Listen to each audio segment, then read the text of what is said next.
share with you that one of the names in that stone is the name of my father. Master Sergeant Rodolfo M. Torre, 551354 PC. A member of the PC Rangers whose motto is always outnumbered but never outfought. Silang lahat, habang pinagtatanggol ang kapayapaan at katiwasayang tinatamasa ng lahat ng mga tao, mga bata o matanda, dito sa ating rehiyon.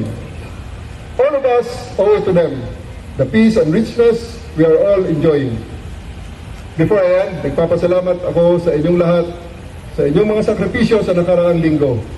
Together, we show the country and the world what the Philippine National Police can do. As PBBM once said in the operations, it is police operations at its best.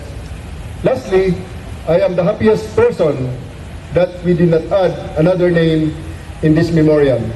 Naisagawa natin ang operasyon ng mapayapa at walang namatay sa atin. Marami pong salamat at magandang hapon sa ating lahat.